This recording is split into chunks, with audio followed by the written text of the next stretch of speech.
the Supreme Court here give a really nice summary of what the law is. Your own defense is really what precluded the opportunity for you to have lesser includeds. You're not just talking about who done it or did this person commit this offense. It's what punishment ought they to receive. It strikes me as what must be going through these people's minds and hearts when this happens. Tough situation. And of course, this case, when it happened, grabbed some headlines.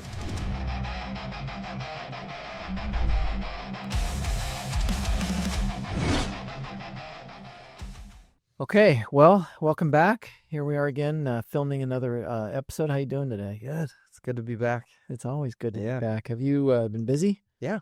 Going to court? Not as much as you.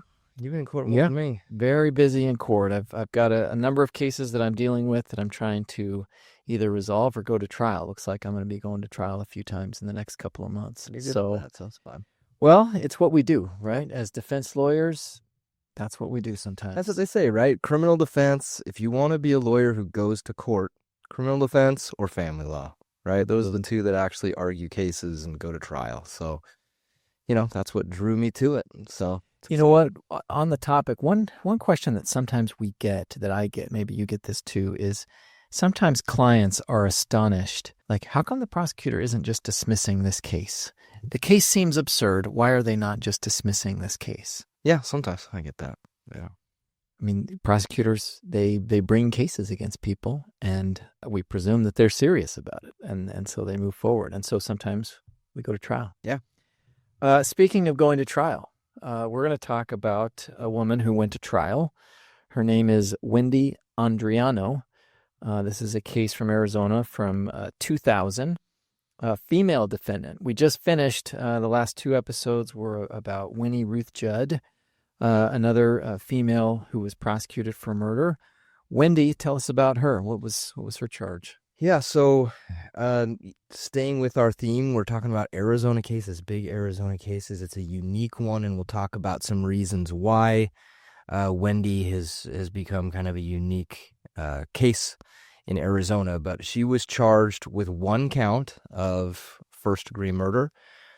Sometimes people think that just because somebody's charged with first-degree murder, it's automatically a capital case, meaning that it's a death penalty case. That's not true.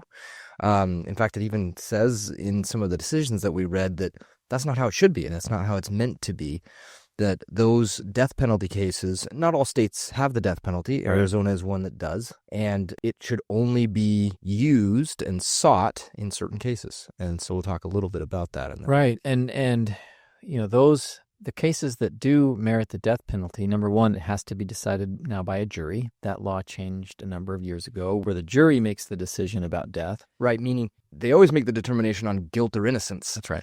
But it used to be that the judge would decide death or life in prison or whatever the sentence is. Now that second part has to be done by a jury. That's correct. That's based on a number of U.S. Supreme Court decisions, really in the early 2000s, that kind of solidified that.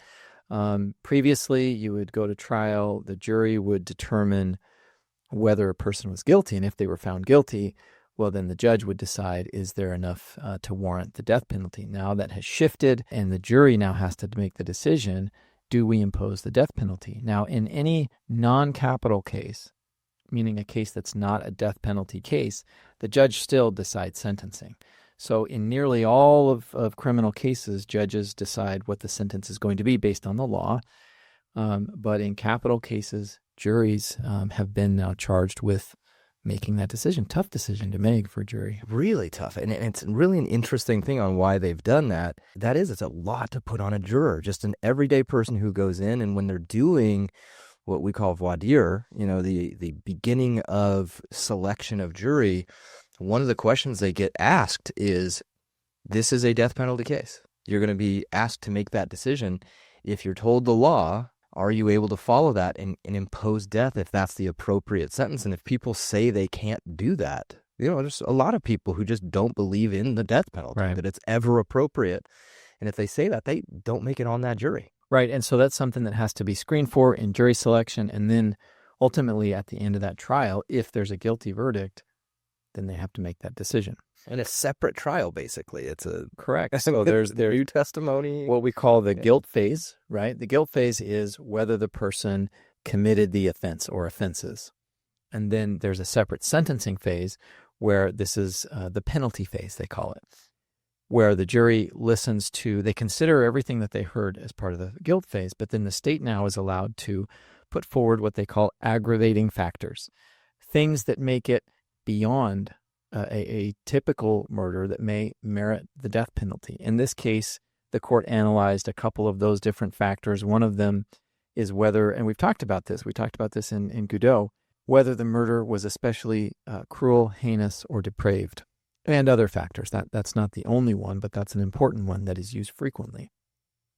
If the jury finds that there are those aggravating factors present, then, of course, the defense can put on mitigating evidence or mitigation, and then the jury has to balance, does the mitigation outweigh the aggravation or vice versa, to the extent that either life imprisonment ought to be imposed or the death penalty.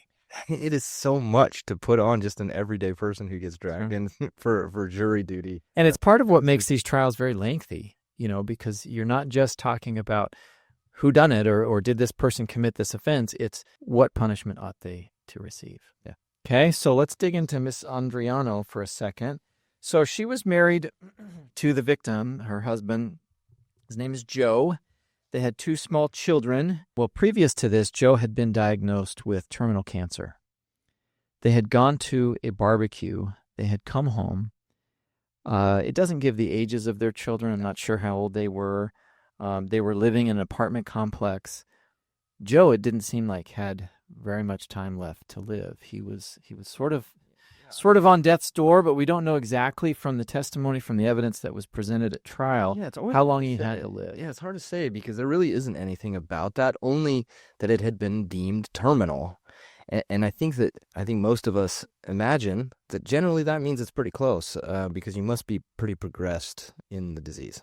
That's right. And so they go to this barbecue on October 7th, 2000. They come back around midnight. Wendi puts her children to bed. At about 2:15, Andriano calls a neighbor. His name's Chris. Wendi Andriano, right? Yeah, her name's Wendi Andriano. Chris is the neighbor, co-worker who lives at the same apartment complex.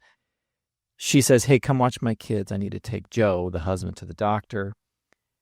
He meets her outside the apartment. She says, I have a problem. Don't ask any questions. My husband is on the floor dying, and I haven't called 911 yet, she says. It's always a bad start. I got a problem. Right. There's an issue, and I haven't called the police yet. And she says, he doesn't know that I haven't called 911, and Chris urges her to call 911. So clearly there's a problem with Joe. It's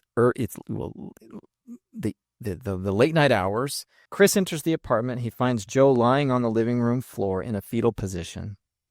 He had vomited, appeared weak, has difficulty breathing, and then Wendi decides that she's going to call 911. Joe told Chris, so Joe was conscious at the time, that he needed help, and he's needed help for a long time. He asked why it's taking 45 minutes for 911 to get there. Joe apparently was not fully informed of what was going on, that Wendi hadn't yet called 911. And he's there just struggling on the floor. I mean, you can imagine, it sounds like he said, hey, call 911, and that's what he thought she had done. And then she goes outside and talks to Chris and says, heads up, didn't call 911. So that's right. So she says, hey, I'm going to go get the car. I'm going to go take him to the hospital. They're yelling, there's fighting. Paramedics eventually get there. Chris went outside to direct the paramedics where to go. Joe is still vomiting in the apartment. Yeah, and at that point is odd. I mean, it's all odd. But she goes outside and tells them, "Go away, leave. I don't want you here." To the paramedics that are there. Obviously, Joe's in medical distress. Right. Her reasoning is that she says, look, he's dying of cancer.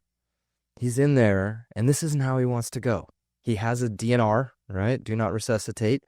And so we don't want your help, your medical help. He's just going to handle things here. Closes the door. They bang on the door to try to get in. No answer. They even call, I think. They find a way to call her the house. Yeah, she says, no, not going to happen.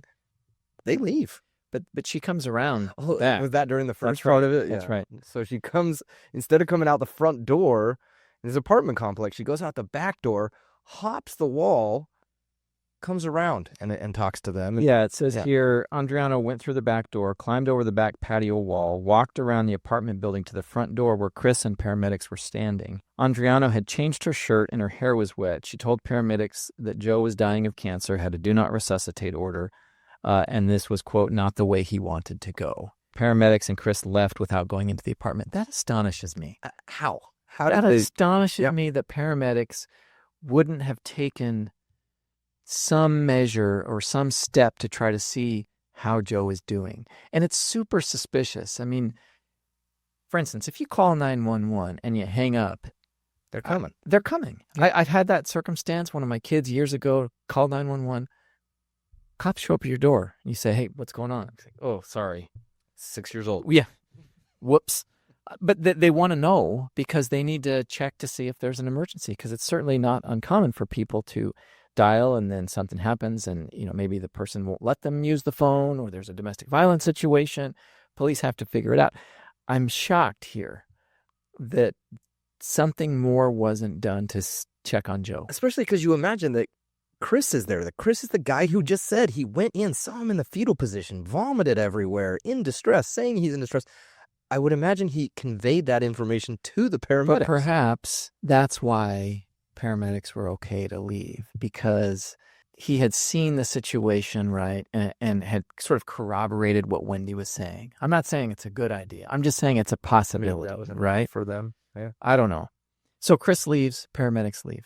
And this was 2:15, is that what you said, in the morning? Around there. And then at 3:39 a.m., there's another twist. Wendi Andriano calls 911 again at 3:39. The same paramedics responded and saw her now wearing a bloody shirt standing outside of the apartment talking to a police officer. They enter the apartment this time. They find Joe on the floor in a pool of blood. He had a deep stab wound to the left side of his neck and lacerations on his head that exposed some brain matter. Police detective observed around 3:52, so a few minutes later. The blood surrounding Joe's head was already starting to dry. A broken bar stool covered in blood was found near Joe's body, as were pieces of a lamp, a kitchen knife with blood on the sharp edge, a bloody pillow, and a belt. Okay.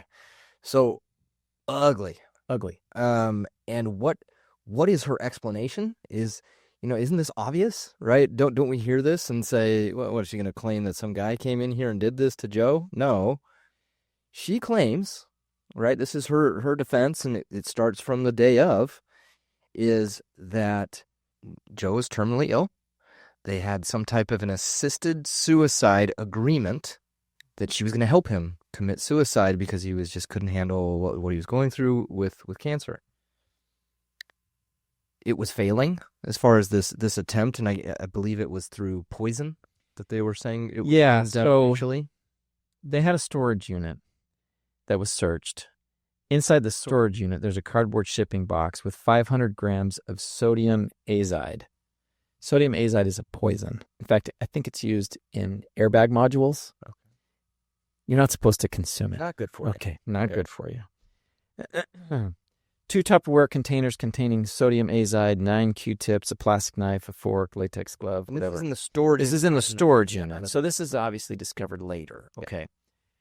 But there's this poison. Some of that poison is unaccounted for. They weigh it, and a certain portion is missing. They find it in soups that are in the kitchen, and they find it also in some other things in the kitchen, I believe. Correct. Trace amounts of sodium azide were also discovered in the contents of a pot and 2 soup bowls in the kitchen. In all, 20.8 grams of sodium azide could not be accounted for. So some of it had been used. Now, well, I'm not going to speculate. Right. I'll get into the medical examiner. So she's claiming, when police come, look, we tried this assisted suicide. It wasn't working. He became upset. At some point, she admits to him during this process that she's been having an affair. Mm-hmm. He becomes enraged.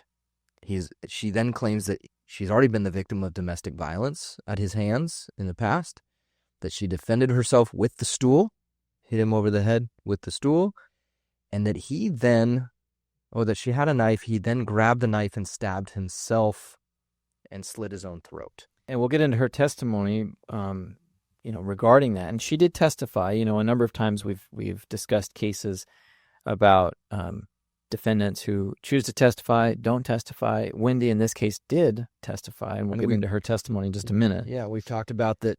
Also, self-defense cases. Sure. There's an important reason to testify if you're going to be claiming self-defense, and we've covered that before, which is you got to get that story out. Usually you're the only person who can offer that type of explanation. Which was certainly the case here. Right.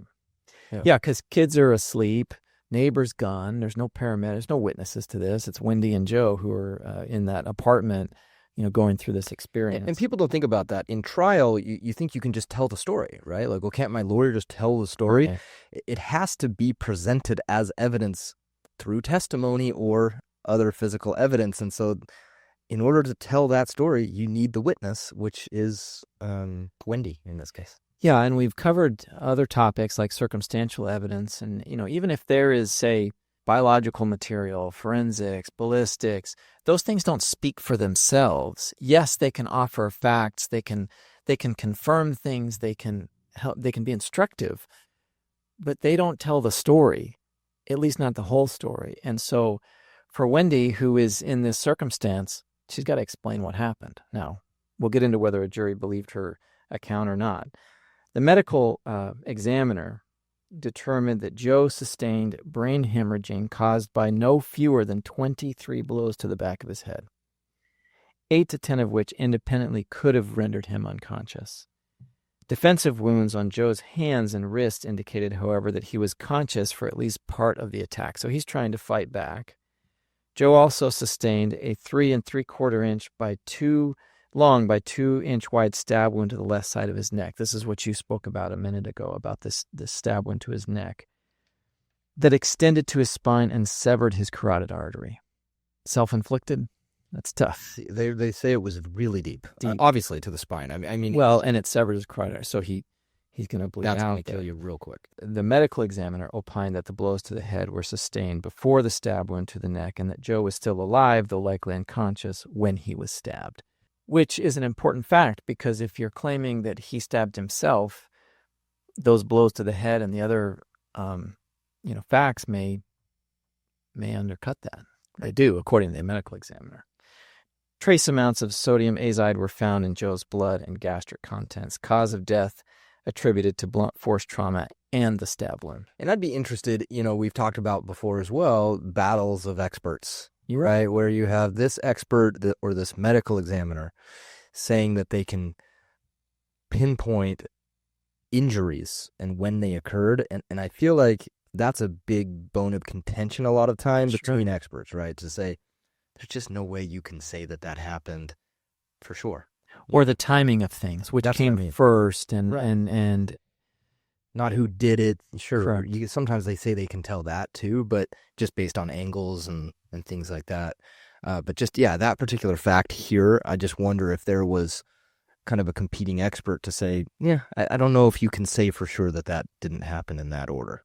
Well, and it's interesting because part of this include opinion offered by a police detective, which police certainly can be called as experts in given areas. Yeah, it has to be an area that they have specific training and experience on enough to say, I'm educated, I'm trained, I'm experienced enough to offer an opinion. This detective opined that Joe was lying down while he was being struck and did not get up during the attack. This was based on blood spatter evidence. Okay, that's really interesting. I didn't catch that. Yeah. Because normally that would not be allowed to be testified to by a detective. Right. Anytime it says the detective opined, he's offering an opinion. Yeah. Typically, police, in most of their testimony, will be offering observation. Fact. Right? Yeah. Fact. I got there at this time. I did this. I saw that. This person whatever. said this. Yeah. Exactly. Whereas here, this detective apparently had some level of experience or expertise enough for the court to allow him to say, I'm offering this opinion as to blood spatter, evidence and whether he was lying down or not.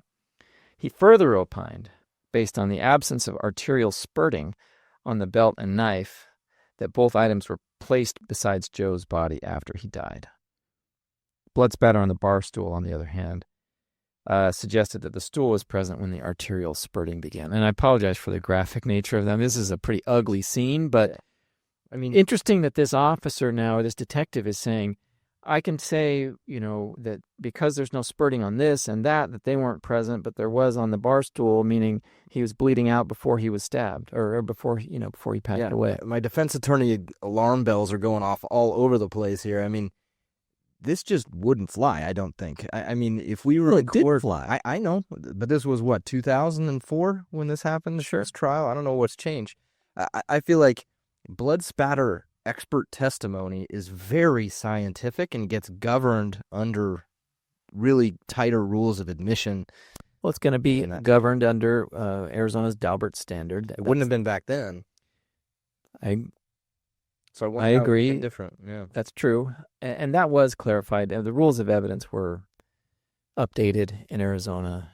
It's a good question. Would that be admissible today? I don't know. I also think it depends on the judge. I mean, sometimes one trial judge may interpret something differently than another. Yeah, and we've talked about that with 404B especially, sure. where prosecutors want to use people's other acts that weren't part of that case to establish something in a case. And again, we're going to see that rear its head in this case. Yeah.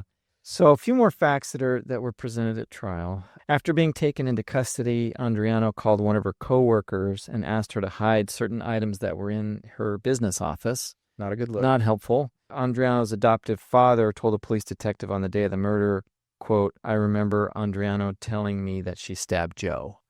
And that fact of stabbing Joe is important because she later testified that Joe either stabbed himself or, was stabbed in sort of this battle that they were having. And it's not totally clear, but my understanding is that's what she told police at the time, too, on the scene. So she was indicted on one count of first-degree murder. So first-degree murder in this situation would have been a premeditated murder, okay? The state did file notice to seek the death penalty, and that's something that they have to do. They have to put the accused on notice. We are seeking the death penalty, and there's a certain time frame within the rules within which they have to file that notice. If it goes past that date, they can't seek that notice any further. It helps procedurally to prepare the case. Is it going to be a capital case or is it not? And the defendant, the accused, needs to have that understanding.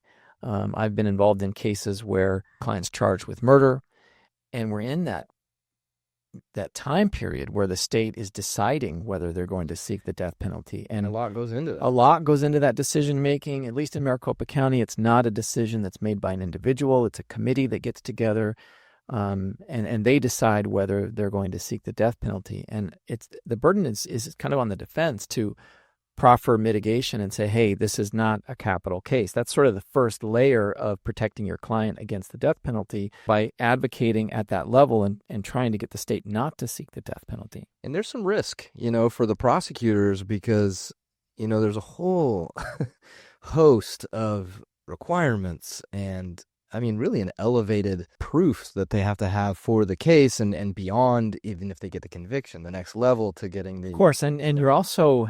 You have to think about the amount of time and resources. And as a former prosecutor, you also have to think about what's the impact of this on the victims, right? Does the family want to go through a capital case? And we've seen this right now in this Koberger situation up in Idaho. We'll deviate a little bit here on that.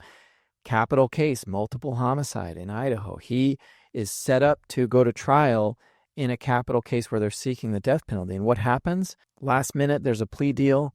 He doesn't end up going to trial. He takes a plea. He's spared the death penalty. And now that shortcuts. There's really very few remedies for appeal or post-conviction relief following a plea. And so all of those factors have to be taken into account when the county attorney's office or district attorney, whoever is the prosecutor, decides death penalty, no death penalty. Here, they seek the death penalty. The aggravating factors, remember, you have to have a couple of these factors in place in order to get the death penalty. They said that she committed the offense in expectation of receipt of pecuniary gain, meaning there was some money expectation that she was hoping to receive as a result of Joe's death. And then the other one, because the offense was supposedly committed in an especially heinous and brutal manner. She testified. You touched on this. At trial, Andriano testified that after a failed assisted suicide attempt by poison, she and Joe got into a fight during which she hit Joe with a bar stool in self-defense. She claimed that he ultimately slit his own throat. That was her testimony. Anything we left out on those facts? Probably, but that's, I think, the basics. I mean, it's a bizarre set of facts and a bizarre story Now, to say how it all happened. Right, and Joe was terminally ill. That's one of the things that really gets me about this case, right? Is if you're going to say that she murdered him, I think a pretty good argument is to be, why? Why would I murder this person even if I wanted them to die? He's dying. I just had to wait, right? It's a who murders a terminally ill person? Well, and I guess it raises the question of, is that murder or is it assisted suicide? Or I don't know. I mean, clearly, when you take someone's life, it's murder, whether they're terminally ill or not, right? They went down the road of potentially assisted suicide. Now, I just ask myself the question, like, that sodium azide, did Joe really know he was taking those things? Yeah, that's how you're going to kill yourself? You're going to slowly poison yourself? This raises some serious questions in my mind, right? And the same thing about the terminal illness. Why do it? Why not wait 6 months? I don't know. But her story, I mean, about what happened, just there's a lot about it that's tough to swallow, right? That she's putting down, and you're looking at it and saying, gosh, that sounds like a pretty odd situation of how this guy died, and how you're saying this was a self-defense situation. Agreed. So let's dig into the trial a little bit. One of the things that we've talked about a few times is, what can the jury hear that is beyond the facts of the murder, right? We all know that in that apartment, the when and how and what happened, that of course is going to be presented at trial. Yeah, so you're going to have an officer come in, testify, just like you said, to what they observed. You're going to have an expert come in and talk about the substances that they found in the storage unit and then in the foods that were there. And they also testified that it was found in his body. That's right. In the autopsy, right? You're going to have somebody testify to the scene and what they saw as far as the stool being shattered and the horrific injuries that he had. And then the question, like you said, is, what about other things? And this is other, things that aren't about the act or the situation itself. And the general rule is people's other acts don't come in. They don't come in unless the state can squeeze them in somehow to dirty up the person. And remember, who do we have as our prosecutor here? Juan Martinez. Was that right? Yes. Oh, yes. I didn't pick up on that. He's our old favorite. No, we've talked about Juan multiple times. He did a lot of high-profile murder cases during this time in Maricopa County. No longer a lawyer in Arizona. Yeah, he gave up his bar license. We talked about that. We talked about that in pretty good detail. But this was another one of those cases that has some similar accusations of his behavior during this, where he would try to inflame the jury with some of these things that we're going to talk about that were outside of the actual act itself. Yeah, so these other acts, we call it 404B evidence, these other acts that the prosecutor was able to get out, two key facts. One, the fact that Wendi tried to acquire life insurance on Joe's behalf. After his diagnosis. Unsuccessfully, but she tried. And she did some dirty stuff to try to do it. I'll read this from the opinion. She asked two men to pose as Joe for a life insurance physical exam, one of whom she offered to pay as much as $50,000. Both refused. In those applications said that Joe did not have cancer. Yeah, which is a crime in and of itself. I mean, you're committing forgery, fraud schemes. We talked about that in that Prescott case that we covered a few weeks ago. But so the jury hears this idea that she's trying to, reach after or obtain life insurance for Joe. And especially by doing it in a fraudulent way, that does not make you look good in front of the jury. And that's interesting, right? The other case that we talked about, they actually charged those offenses. Mm-hmm. And that's what we said. We said, well, it's kind of smart because then that comes out in the trial case, right? Without you having to say those are other acts because they're specific to that charge. and then you just got to keep the case together. Right. But in this case, they didn't charge anything else, and so they had to say this evidence is admissible because of X, Y, and Z, right? Yeah, and it's for those same reasons that we've talked about under 404B, which is proof of plan, knowledge, motive, identity.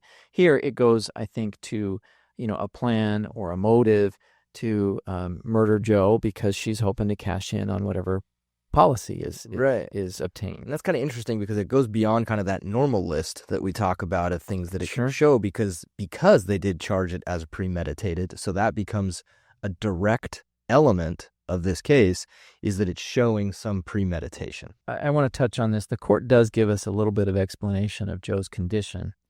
They say after 3 surgeries to remove a recurring tumor in his salivary gland and as many misdiagnoses, Joe was diagnosed with metastatic adenoid cystic carcinoma in 1998, 2 years before his murder.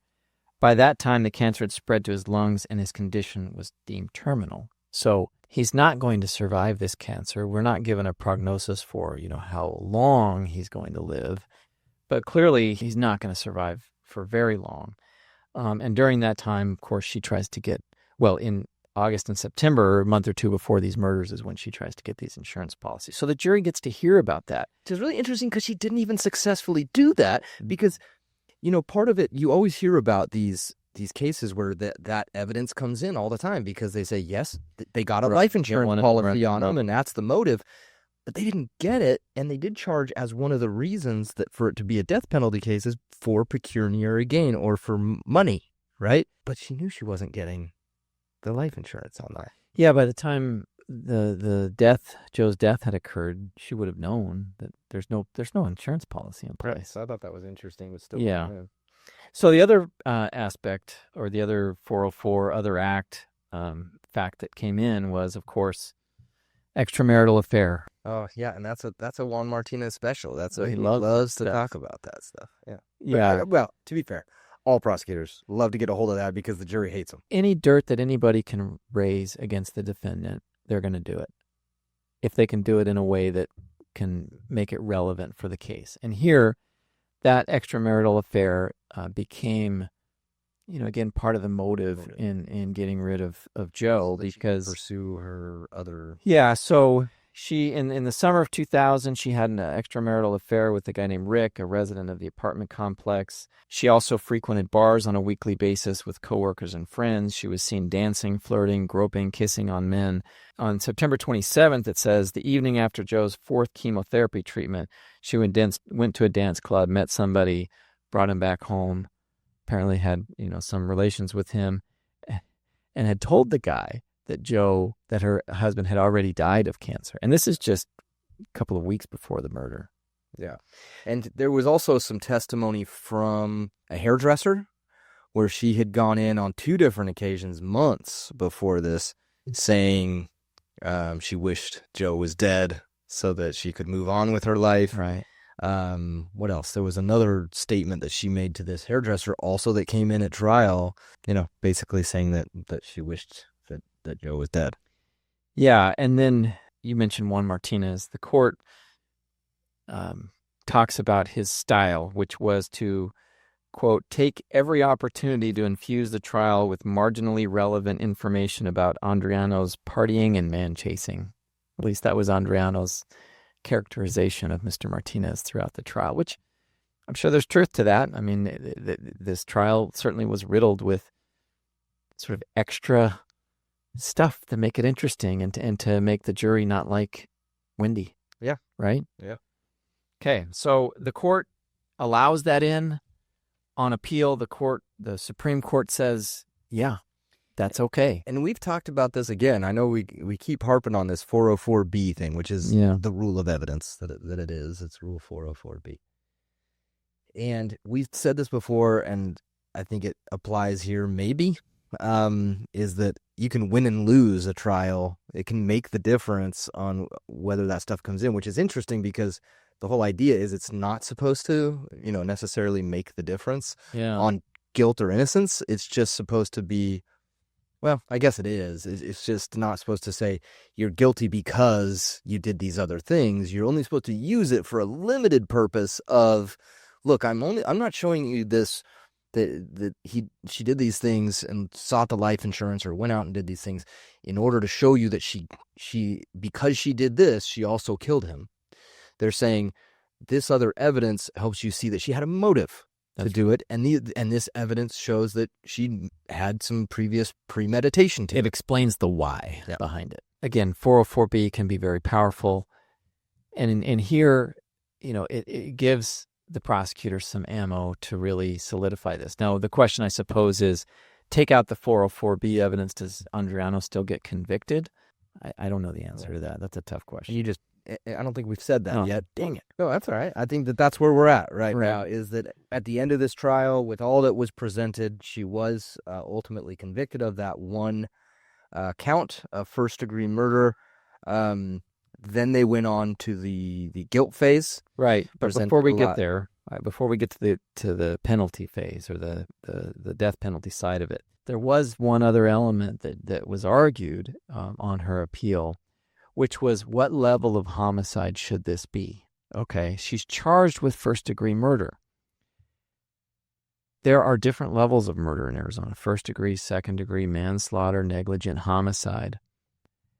Many times in a trial, if the state charges, let's say, first-degree murder, depending on the evidence and depending on what your defense theory is, you may be going after a lesser form of murder. Like, you can say, look, our defense is not that the person wasn't killed, but they weren't killed in a premeditated way.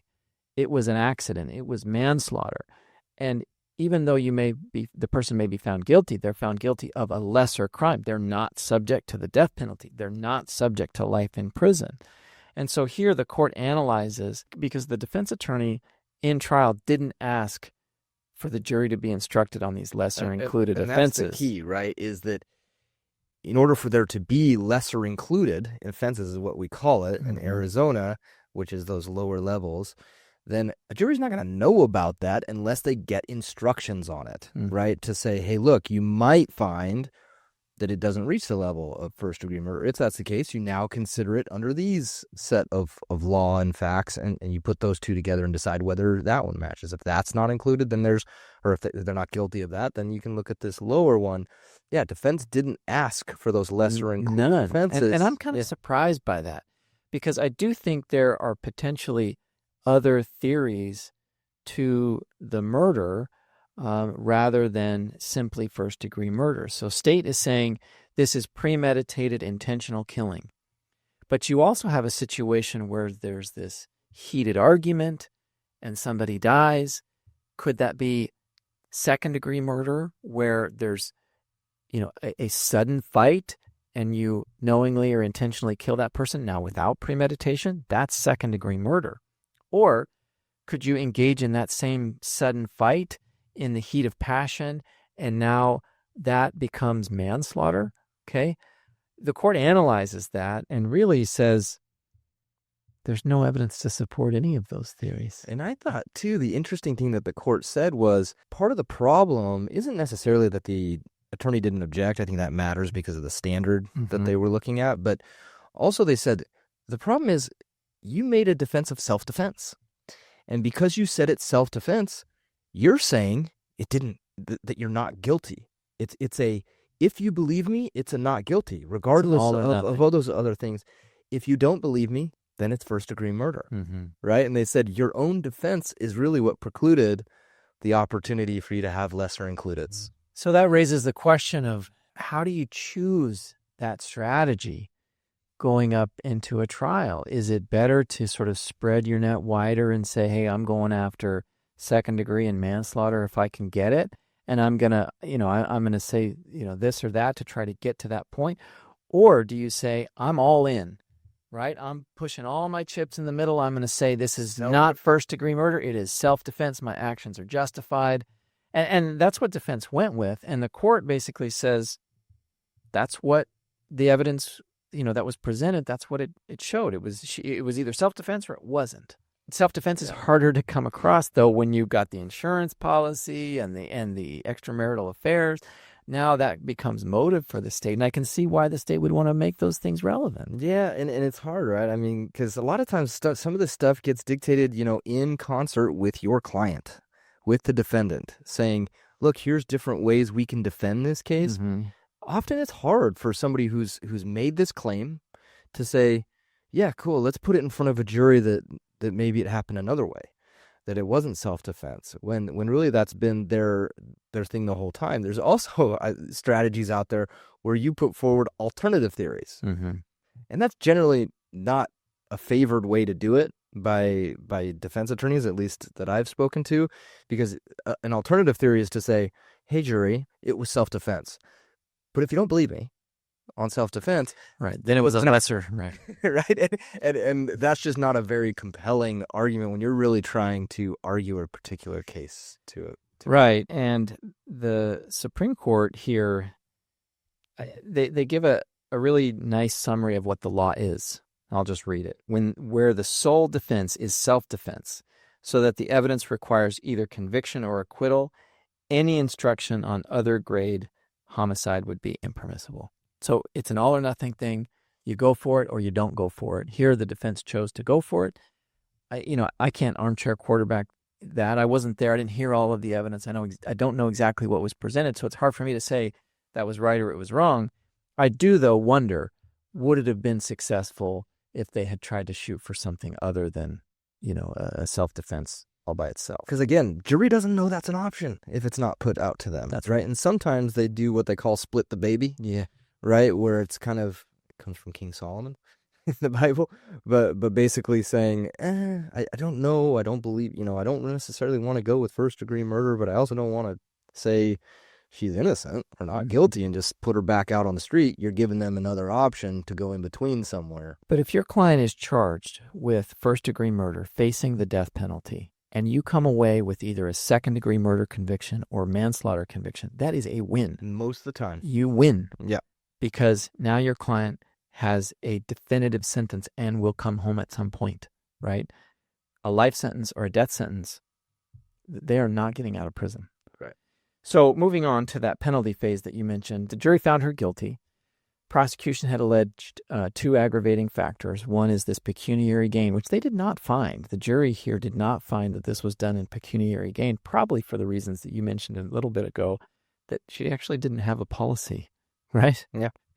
Where was the gain? And then the other one was whether this offense was especially cruel, heinous, or depraved.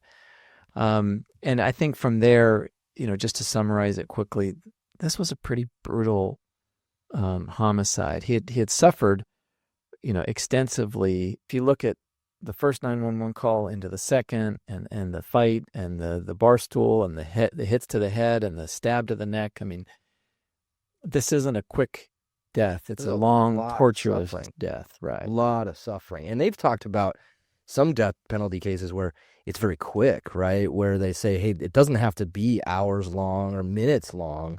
In fact, I think that was talked about in the Baseline Killer case, where they talked about the anguish that these women would go through just in the moments before their death, knowing that that's going to happen. Yeah, in the drive to the location or whatever it was, that thought of sort of impending doom, I think is what the court calls it. Yeah, the tough thought is enough. I mean, think about that. This guy was on the ground in the fetal position, vomited 2.5 hours or more before ultimately they showed up, and he was just brutally beaten. And based on, the ME and what they talked about, that he was conscious for a great deal of this, and just the level of it, talking about that brain matter was visible. I mean, that is a brutal. So jury votes for death. And I want to, I guess, spend our last few minutes talking about this. Wendi Andriano is, in Arizona, the only woman who's currently on death row. Am I right? Am I wrong about that? You're wrong about that. Oh. There are 3 women. Go ahead. Unless one of them's been executed recently, which I don't think we've had any execution. We've had one recently. So that she's one of 3.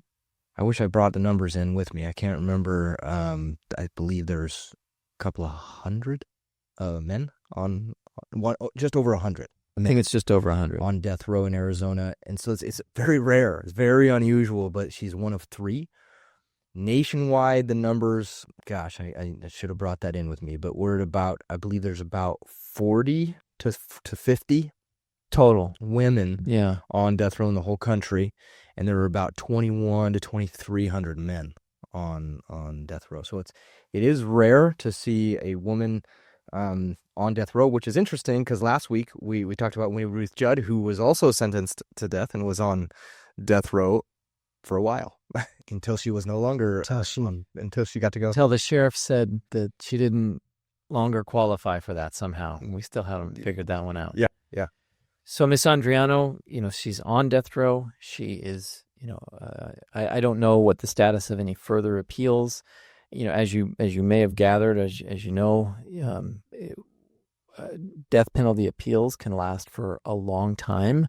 Often death penalty sentences aren't carried out until 15, 20, 30 years later sometimes, which again, going back to that Kohlberger case in Idaho, it's one of the reasons why a prosecutor may offer a plea to sort of wrap things up. Yeah, he doesn't get the death penalty, but he's not going anywhere. And it gives finality for the family, to the case, instead of just that this is going to dominate their life for the next 20, 30 years. Yeah. I mean, it's all of these cases are tragic circumstances, human beings making bad choices, and then, ending up locked up behind bars and facing the death penalty. Tough situation. And of course, this case, when it happened, grabbed some headlines. And of course, we talked about Mr. Martinez being in the limelight quite a bit. Yep. This is one of his cases. Any parting thoughts?